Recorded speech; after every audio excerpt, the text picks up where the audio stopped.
That's it. Abusia. Wafa ene na afiri mu. Me assure say wafa bibi afiri mu. Enti se ukunu eye driver ni. Ana se unua bi ye driver ni. Ohu kani ana se bi aburuka fra wompena bi eye driver ni a. Wei eye maame a watwi eye kofo baase. Na ne ochi VIP. Makatro se nyame ya adoma next week. Me ne bedi enkomo. Me able producers ne bebo na fe yedi enkomo e 30 phone so na de mesha da wura ne details na fe wo hunu se da bia asema me ka kire se wona nkwan so a eya emfa ni agoro bibi wo kwan so enti accident si na nipa wu na ye jana saa accident si na nipa wu na ye jana saa yenkoya mamre na yenkoya amane to the extent saa ye nuanom som foforo bi wo na so mo de hie wu no bubu no mowre eyi no motom eyi na simwi ene ade no mo de kɔ se wa anye ho amamre no de kɔtena ka enum na mo de ekɔ se ye bus o se ye Ford o se ye taxi o saa obetumi develop fault bi ubadwini ho a wonte ase na ade na odi tware nsuo no obese wo ka no Ghana ye wade o ye wade na ye mfa nya ade ye wa mamre na ye mfa nya amane ye wa amane nso ye mu amamre samre ya no nkono ba pomit ni aduanan no se utie full tape na ayebe 45 minutes to be 15 minutes ena eye yetwitwa ne nkakran ya mawati no enti interview na nyame ya adoma me ne beye no me ne beye no be se 1 hour be 1 hour na yetimi awuram yie na bra se sister no utie tape ni nyina be 45 minutes no na utie minua ba no na utie eye anadwo niemo omuhu ene anadwo niemo omode furu cars anadwo sunsun mu niema na awudisem ene niema eye nipa akwa bia driver ni nim chese into bracket boni ankrofo di na anadwo no enya asem ketwa especially private cars a eta efa eye ekwan so no private cars a efa kwan so no na nyame ya ado na asem ni di nkomo a aposifo a monso se am wo barrier mutie me no nyame ya ado ma next week ka kire wonu bia we post ni se next week nyankopon ya ado ma onfanto SOMPA FM efiri nonso na nyame ya ado no wie yie no na se ne ho den na metimi na di nkomo dwoda na memo hunu se wo ye post ni na se ote eye barrier na ebo 11:30 to 12 na ote barrier ho a hyase na bompaye na fa ho hye otumfo nyankopon ensa na spiritually no ahonhoma saa wo mutwam spiritually e wo barrier ho a sa wada udi agora de wo de beye wo no nti cars na hunu se bi twam hweo no enye ni nyina na ye cars o ena enye ni nyina na oye driver ni ewu efensen oye police ni a wote barrier ho a obehu emre bi na maka se we atro na ma me nya interview me ka kire so oye post ni na se wo barrier na se ote ben ensu a eya very careful tape no tia na kire se ensem mum post ni a ote barrier ebo 11:30 to 12 a o police ni che no post che no eya amantu wate me say oye post ni na utie me na one barrier na ewo no ote ben ensu a edu anadwo na se ensuo no ekochini na oba aba beda ni nsuo no na ode ne ma eba na se onhye police che no a crown no emo animu na udi agora ade ya friend tipaye empa wo so da because crown na ebo ha no for security reasons intina me be me kire spiritual implication wo crown na ebo ha no crown na ebo police for wo mo che no wan wade na ese star na ese ene friend crown no se unim de wo crown mu a enka won tantu wo che no when uwura edwam a se uwura edwam na ye post ni ba eya mantu che no edwa se uwura hospital na ye post ni ba entu che no se uwura eye asieye ebia police ni bia wu mudi hye bia wu na wo de uniform ewura asieye a eye man tu che no se wo police ni na oti barrier na ebo anajo 10:30 a eye man tu che no because ahonhom ba betwam wo police ni na oti bank na wo police ni na wo guide banker wo che ya man tantu because ahonhom ba ho e de wo musika ebegu ho che no spirit bi wom ba wo se spirit ni mu a enka Bank of Ghana sika o de firi kumase ba wiu enka sika o ho no tumi e wo Ghana ha obetumi ahwim bank ni sika nyinara be ye wade bi e wo eye Bank of Ghana ho a ende me nka nkyerɛ untimi hwim sika ne da untimi masika no enyera da saade no ni mu 1% e na omde awura police che na ye frɛ ne kana no star na wo hunu wo mu na ene ahonhom edi apenasi a prevent no bo menyo no ma me na fe me nkwa ahoma no so bra maybe se me kan kire se aha eye kwan ho enti wo post ni na wutie mi a atade na wahye no sunsum mu wiase no ye wo sunsum mu post fo nso ho ono enka oba wo post ni a wonyem wo post ni ba na se wonyem a o ko marketer o policy atade no se hyewa entuche no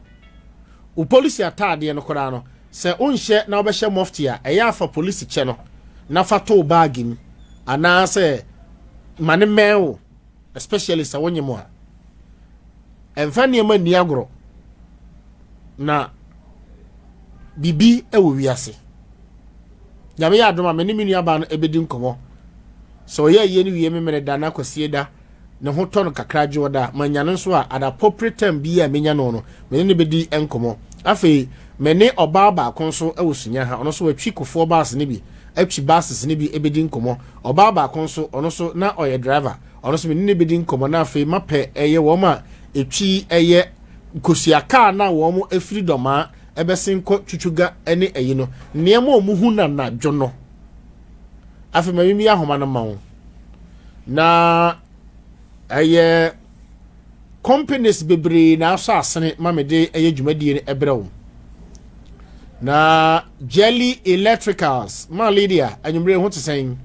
one nana nikanika Jelly Electricals Wanchirura Bank anka ne Wanchirura Bank ase ho no hono wo ma Lydia oduru ho a sesei next week bia no odisa solar fan no bi ebeba Jelly product ne socket aba ne fuse aba ne bulb aba ene ne nkoro ne ba amenche wa nwumre yi abusia ma mi ahoma na mawo na yeni enkomo 0247 989989 0543 989989 me sure say what in say be we eye ne fa kakra bi o say ndra wo TDC wasiri ene ne nkora ba no maka che sa ha ene the headquarters yanko hello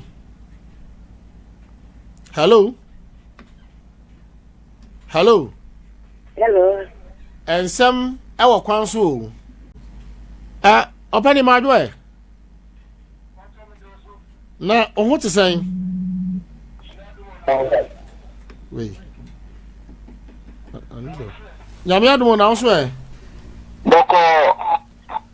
omusi accident bi asi ewo watchman area ho na wo ho ana na wo ka ho ana na wo gina ho mpacho mi be place enti eba ne sen okay me buy mom de ne police ni 1 yard ani ni police bi mu gina ho na me sim be gina ho bi nti according to omo statement and say ambulance amabo anua bi bichibi wo ngata bia no ho no the ambulance the floor again no by ga watch my area ho kwasin fun denun kwanta intemu ho za ku za intemu the floor apia kwanta apia kwanta Yeah, apia nkwanta. Ho na esi. Na contractor na oya ade no anwea na ode egu no omfa sa reflectors ni bi engie ho hu sa anwea gu ho ana. Okay, mistake oya na say reflector na de pakiri. Anwea na ode patare na nten. Because you nyata ko nyata ko ma pesia wo bi nche na te bi bo ani no wanye ne ta. Ento ode patare na tie no. Ento sa reflector nti no no so no say I don't know because I don't have one fast to finish or the signing enti say no dey na see ye or the from ya na sa no dey na see ye oh say no I je no yaro na mo dem no ono we free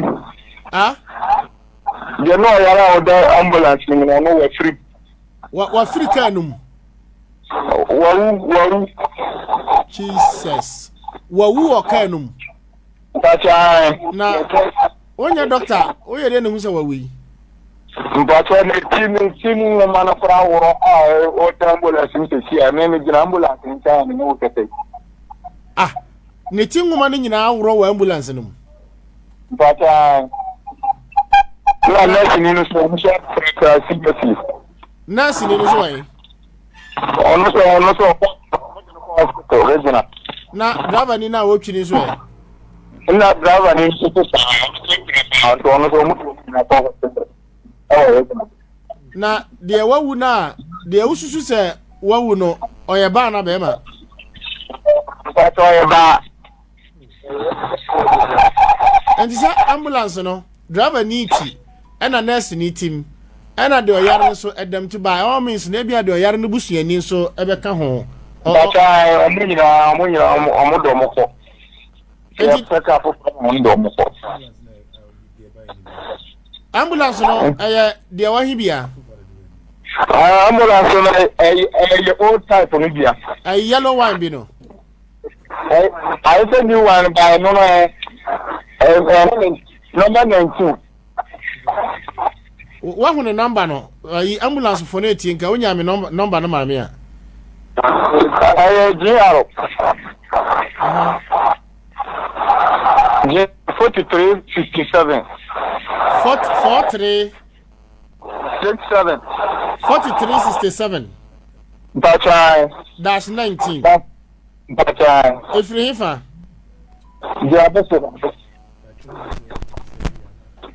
Sehigabo so ana se ya tafi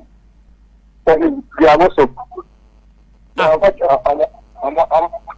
MP o ma yana te kabna minta akono MP for Sehigabo so ana say donated by Honorable Kwabena Minta Akando MP for Sehigabo so patane na say MP ambulance ya oto ediche hospital no yeah and I say ya for na odema ye de na firi Sehigabo so aduru akaka krab ni aduru ha no ya for no awu okanum patane odem se ti ake na ye check MTT o mo nyamba ye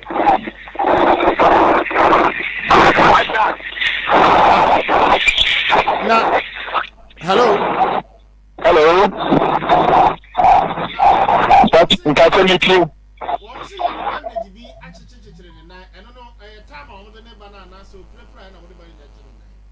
Mpacho prayer na omo de free Gabo so ba no ba o say ono accident we see na no mo balance ni so because ne what the past to no jam na mituna na ni to get start and omo de bandage ni chechire ni nsa wo ha no mpacho are ka no ebufa so ana mpacho da ofra na tie no from that na eda na the odaka ni mom ewu wo se omo ayaro fo nche omo ma mo e ka se bed na order ti akon tu wo sha ti na wo e na na ti ma ka o ti ma me wa o ni ka ti ba ni ti ti ka ti mo sa din ayi mo mi do mo ayi ti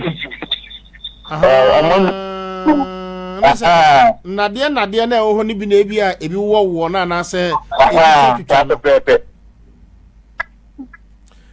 awurade nyankopɔn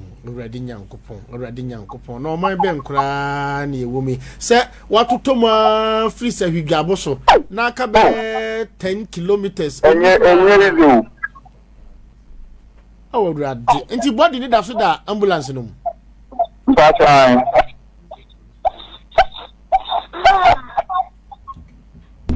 Mate. Already. Na sembe nkura.